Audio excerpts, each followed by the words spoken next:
Merci, Monsieur le Président. Ma question s'adresse à la ministre Nadia Hay, ministre déléguée chargée de la ville.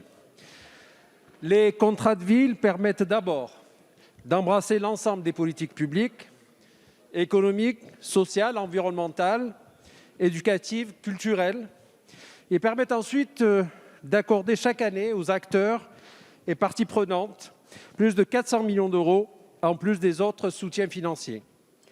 L'année 2023 sera l'échéance pour un renouvellement de ces outils indispensables au développement des cohésions de nos territoires. Je crois savoir que Monsieur le Premier ministre a décidé de prolonger les contrats de ville au-delà de 2022 pour laisser le temps de l'évaluation et de la réflexion concernant l'élaboration des nouveaux contrats de ville. En cela, c'est une réponse forte à une demande exprimée par nombre d'élus locaux. Vous avez lancé, Madame la Ministre, hier une commission nationale de réflexion sur la nouvelle génération des contrats de ville que vous présidez et dont je suis honoré de faire partie. Je tiens ici à saluer le soin que vous avez eu d'associer de nombreux acteurs associatifs, maires, élus locaux et parlementaires chargés de réfléchir à l'avenir de ces contrats. C'est une très bonne nouvelle. Nous en connaissons aussi les limites potentielles. Difficulté à faire exprimer les priorités et initiatives locales, un pilotage parfois insuffisant et une articulation avec les politiques de droit commun toujours perfectibles. Sans préjuger des résultats de nos prochaines réflexions et conclusions, et afin d'y associer par notre participation l'ensemble de la représentation nationale, pouvez-vous, Madame la Ministre, préciser quelles seront vos priorités, quelles sont vos attentes et que doit permettre cette commission? Je vous remercie. Monsieur le Président, Mesdames et Messieurs les députés, Monsieur le député L'Aquila, vous l'avez rappelé, les contrats de ville arrivent à échéance à la fin 2022 et dans la navette parlementaire du PLF, nous espérons pouvoir les repousser à 2023 pour mener à bien justement les travaux de réflexion sur la nouvelle génération des contrats de ville.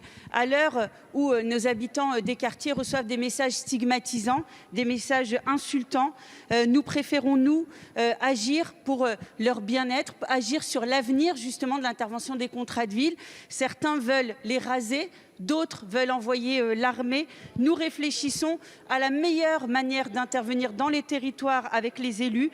Nous réfléchissons aussi à la manière dont on peut rendre plus efficace et plus agile cette politique de la ville. Et c'est les questions que seront amenées à étudier cette commission qui est composée d'élus, qui est composée de parlementaires, qui est composée d'associations, d'acteurs économiques, de bailleurs sociaux également.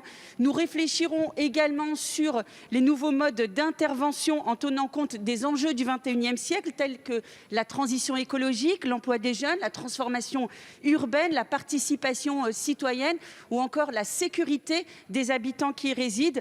Nous souhaitons également aller plus loin dans la différenciation en tenant compte des spécificités de chaque territoire, réfléchir sur le niveau de contractualisation. Est-ce que nous maintenons l'échelon intercommunal ou communal ou s'adapter aussi au territoire? Nous souhaitons aussi réfléchir à la meilleure manière de mobiliser l'ensemble des partenaires, les régions, les départements, les bailleurs sociaux, les CAF et tous les opérateurs de l'État. Nous voulons aussi réfléchir à la pérennisation de tous les dispositifs que nous avons mis en œuvre depuis 2017. Et enfin, évidemment, j'associerai à cette réflexion le Conseil national des villes, l'ensemble des associations d'élus, parce qu'il est bien question d'une politique d'intervention dans les territoires et ça concerne tous les territoires de notre République. Merci pour votre implication, Monsieur le député.